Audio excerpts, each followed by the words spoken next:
একটু একটু করে শীত ঘেরে শহরকে, ঠান্ডার আদর গায়ে মাখে শহর কলকাতা।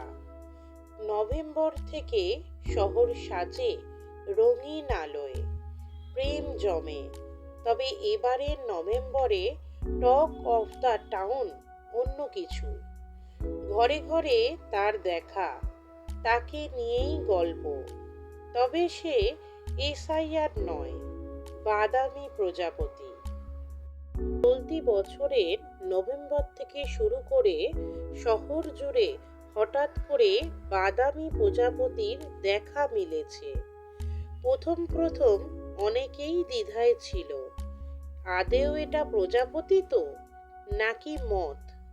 তবে আপাতত সে দ্বন্দ্ব কেটেছে, মথ নয়, ওরা প্রজাপতি।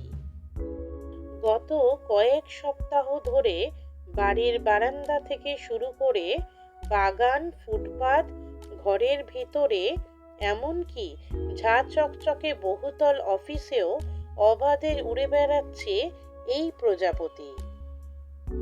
শুধু শহর কলকাতা নয়, কলকাতার আশেপাশের এলাকাতেও তাদের দেখা মিলেছে। কিন্তু এর কারণ কি? কোনো প্রাকৃতিক বিপর্যয়ের সংকেত কি?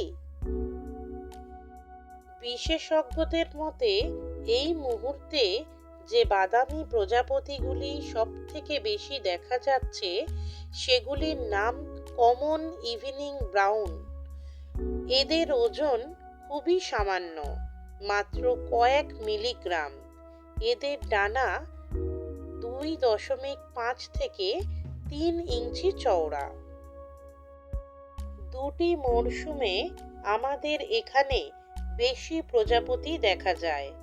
সেপ্টেম্বরের মাঝামাঝি সময় থেকে নভেম্বরের শেষ পর্যন্ত এবং ফেব্রুয়ারির মাঝামাঝি থেকে মে মাসের মাঝামাঝি সময় পর্যন্ত। ভরা শীত ও বর্ষায় প্রজাপতি কম থাকে, তাই এখন আমরা যে প্রজাপতি দেখেছি তা স্বাভাবিক চক্রের মধ্যেই পড়ছে। এবছর কালচে খয়েরি রঙের প্রজাপতি ঘরে বেশি আসছে ঠিকই, তবে হেমন্তেই এই ধরনের প্রজাপতি বেশি আসে। কোনো বছর তার সংখ্যা অনেকটাই বেশি হয়।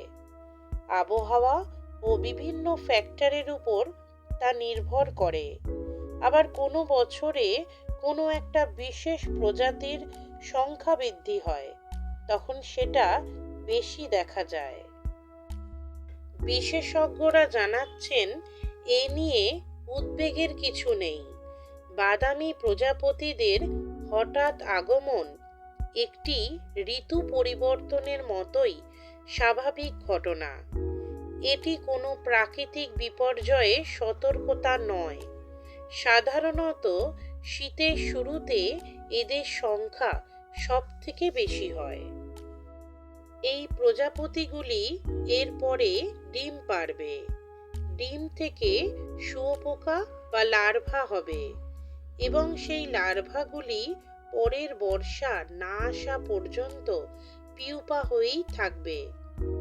প্রাপ্তবয়স্ক একটি প্রজাপতির জীবনকাল খুবই কম, মাত্র 2 সপ্তাহের মতো। তাই হঠাৎ যেমন এদের দেখা মিলেছে, তেমনি খুব দ্রুত এরা উধাও হয়ে যাবে। এবার অনেকেরই প্রশ্ন, এরা ঘরে কেন আসছে? এই প্রজাপতিগুলি কম আলোতে জন্মায়, কিন্তু পরে এরা উজ্জ্বল আলোর প্রতি আকৃষ্ট হয়। এই কারণেই বাড়িতে, পার্কে এবং ঝলমলে আলোযুক্ত জায়গায় এদের দেখতে পাওয়া যাচ্ছে। এদের হঠাৎ উপস্থিতিতে মানুষ চমকে উঠেছেন, কারণ এই প্রজাপতিগুলির রং, নকশা এবং আকার শুকনো পাতার মতো।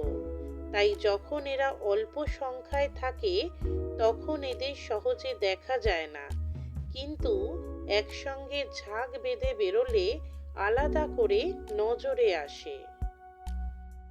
বিশেষজ্ঞরা জানাচ্ছেন, চলতি বছরে কলকাতার তাপমাত্রা মনোরম থাকার কারণে এদের আরো বেশি করে দেখা যাচ্ছে। এই এই প্রজাপতিগুলি পরিবেশের কোনো ক্ষতি করে না, তাই বাড়িতে এই অতিথিদের দেখলে চিন্তার কিছু নেই। তবে এই প্রজাপতি গায়ে বসলে বিয়ের সানাই বাজে কিনা তা বলা মুশকিল।